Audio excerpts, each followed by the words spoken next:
चलिए, good morning friends, स्वागत है आपका आराम जी के जीएस के इस करंट अफेयर चैनल में। चलिए शुरू करते हैं। आज है 17 अप्रैल 2025। तो आज के जितने भी करंट हैं वो कवर करने वाले हैं। थोड़े से आप लोग को जो पीपीटी दे रहे हैं उसमें अपडेट किए हैं। आज से थोड़ा क्वेश्चन कम होगा, लेकिन आपका पूरा का पूरा जो है कवर हो जाएगा इसमें, है ना। सॉरी, हाँ, अब सही है। हाँ, पूरे के पूरे कवर हो जाएंगे और सारा का सारा जो है आप लोग को दिखेगा इसमें। तो चलिए शुरू करते हैं यहाँ से करेंट। उसके पहले आज का जो हर वर्ग का जो कोड ऑफ द वर्ड देते हैं वो आज पढ़ने वाला कल का लीडर होगा। ये बात हम परफेक्टली है ना। मार्गरेट कुलर रूस की महिलाएं ये मार्गरेट कुलर रूस की महिला हैं। इनका कथन बहुत ही जबरदस्त है कि आज जो पढ़ रहा है ना वो कल का लीडर बनेगा। तो आप लोग को पढ़ना आवश्यक है, इसके लिए कोई दो राय नहीं है ना।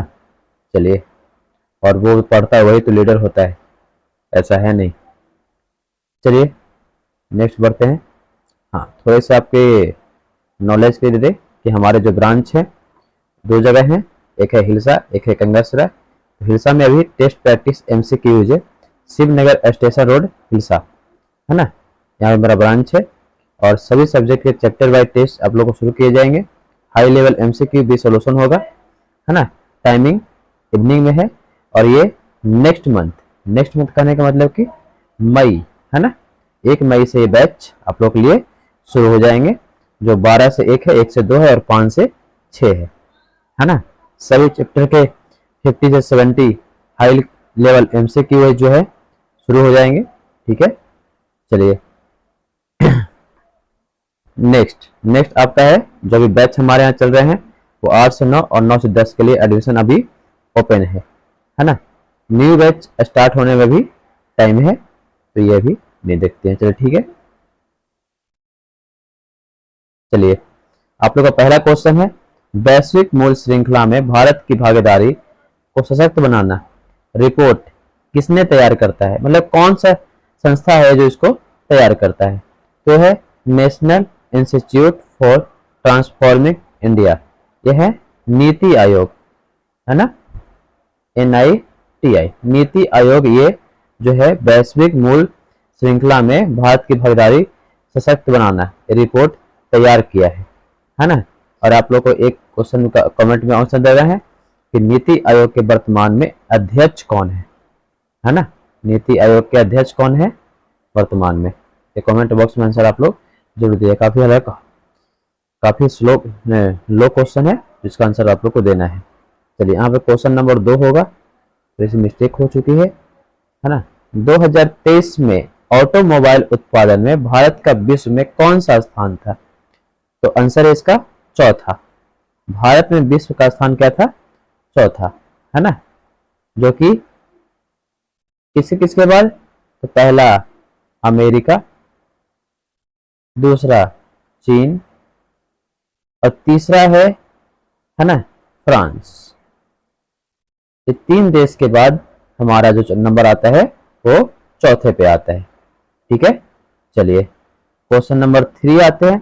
तमिलनाडु सरकार द्वारा गठित केंद्र राज्य संबंध समिति के अध्यक्ष कौन है ना। तो ये तमिलनाडु सरकार द्वारा केंद्र राज्य संबंध जो है इसके समिति के अध्यक्ष बनाए गए हैं न्यायमूर्ति कुरियन जोसेफ, है ना। और न्यायमूर्ति कुरियन जोसेफ जो है तमिलनाडु सरकार में, सॉरी तमिलनाडु में वो CJI रह चुके हैं, है ना। चलिए नेक्स्ट क्वेश्चन है क्वेश्चन नंबर 4, है ना। भारत में केंद्र राज्य संबंध की समीक्षा हेतु बनी पहली समिति कौन सी थी, है ना। तो केंद्र राज्य के संबंध में पहली समिति थी MM शीतल बार समिति, है ना। ये पहली समिति थी MM शीतल बार, ठीक है। चलिए नेक्स्ट क्वेश्चन है 15वीं हॉकी इंडिया सीनियर पुरुष राष्ट्रीय चैंपियनशिप 2025 किसने जीती है ना। ये हॉकी पंजाब ने जीती है ना। ये नेक्स्ट क्वेश्चन आप लोगों को मिलेगा कि हॉकी कहाँ हुई है, ये आप लोग को नेक्स्ट क्वेश्चन में मिलेगा अभी जस्ट। चलिए आगे क्वेश्चन, है ना, कि हॉकी चैंपियनशिप जो हुई है 2025 जो पंजाब जीती है है ना, ये कहाँ हुई है। अब पंजाब ये 5वीं बार जीती है, ये भी क्वेश्चन में ध्यान रखेगा। कई बार, सबसे अधिक बार 5वीं बार। और ये हुआ है major Dhyanchand hockey stadium, Jhansi. आप लोग को एक आंसर और देना है कमेंट बॉक्स में, झांसी किस राज्य में है ना। लोग थोड़ा गलती करेंगे, देखते हैं इनका आंसर सही होता है। चलिए, नया जो क्वेश्चन है वो फिनलैंड के वर्तमान राष्ट्रपति कौन बने हैं। तो फिनलैंड के राष्ट्रपति पहले सना मारिन थी, वो वर्तमान में, है ना, पद से हट गई हैं और बने हैं अलेक्जेंडर स्टब। ठीक है, चलिए नेक्स्ट क्वेश्चन है इकोनॉमिक्स से जुड़ा हुआ। इससे क्वेश्चन आने के चांसेस बहुत ज्यादा हैं इस बार जितने एग्जाम होंगे, शायद एसएससी का एग्जाम हो या फिर ग्रुप डी का एग्जाम हो, एनटीपीसी एग्जाम हो। ये 4 क्वेश्चन में एक क्वेश्चन अवश्य देता है वो, है ना, डिजिट वाला। तो 2024-25 में भारत का अनुमानित कुल निर्यात कितना रहा है ना। तो इसका आंसर है ना, 820.93 अरब डॉलर, सॉरी डॉलर, हाँ डॉलर यहाँ पे है, आगे है लिखा हुआ डॉलर, है ना। तो ये क्वेश्चन आप लोग को जरूर ध्यान देना है। ऐसे 4 क्वेश्चन अभी करवाते हैं हम आप लोग को। हाँ, नेक्स्ट क्वेश्चन है कि 2024-25 में कुल आयात कितना है। 2024-25 में भारत का कुल आयात है 915.19 अरब डॉलर का, है ना। ये 9वां क्वेश्चन है। अब का फिर 10वां क्वेश्चन है कि भारत के शीर्ष निर्यात में कौन कौन से देश को ज्यादा निर्यात करता है। तो भारत पहले स्थान पर अमेरिका का निर्यात करता है, फिर यूके को, फिर जापान को, फिर सऊदी अरेबिया को, यूएई को, है ना, और फिर फ्रांस को। ये 5 देश को ज्यादा निर्यात करता है। अगर वही आयात करने में तो अमेरिका से आयात करता है, उसके बाद चीन से आयात करता है। ठीक है, तो ये 2 देश ज्यादातर वहां से भारत जो है आयात करता है सामानों को। ठीक है, चलिए नेक्स्ट क्वेश्चन है कि 2024-25 में व्यापारिक निर्यात भारत का कितना रहा है।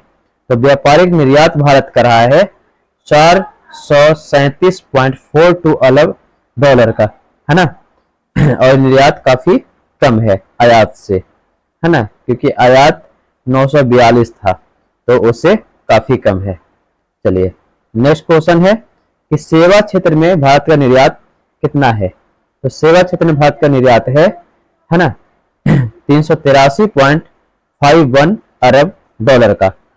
तो ये क्वेश्चन आप लोग जरूर ही याद कीजिएगा, क्योंकि 3-4 क्वेश्चन जो है आप लोग को लगभग एग्जाम में पूछने का संभावना अधिक रहती है।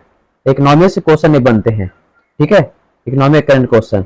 अब आप लोग को अभ्यास प्रश्न दिए हैं। अभ्यास प्रश्न ये है कि फिनलैंड के वर्तमान राष्ट्रपति कौन है। तो फिनलैंड के वर्तमान राष्ट्रपति आप लोग को आंसर कमेंट बॉक्स में जरूर दे, अभी आप लोग को बता चुके हैं शायद। चलिए अब हम लोग बात करते हैं फैक्ट ऑफ द डे का। फैक्ट ऑफ द डे में हम लोग देखते हैं बिहू पर्व। ये बिहू पर्व जो है आपको असम में मनाया जाने वाला एक पर्व है और पारंपरिक त्योहार है जो पूरे हर्षोल्लास से मनाया जाता है। प्रमुख रीतियों और से जुड़ा हुआ रहता है। इसमें 3 तरह के बिहू होते हैं, है ना। आप लोगों को शायद पता नहीं हो, ये क्वेश्चन बार बार पूछा जाता है कि कितने तरह के बिहू होते हैं। 3 तरह के होते हैं। पहला रांगली बिहू, जिसको बोहाग बिहू भी कहते हैं। यह अप्रैल महीने बैसाख में मनाया जाता है। यह सबसे प्रमुख बिहू है। नए वर्ष की बुआई, मौसम की शुरुआत को ये दर्शाता है। लोग नए कपड़े पहनते हैं। पारंपरिक नृत्य, बिहू नृत्य का भी संबंध। फिर गायों को स्नान करके पूजा की जाती है।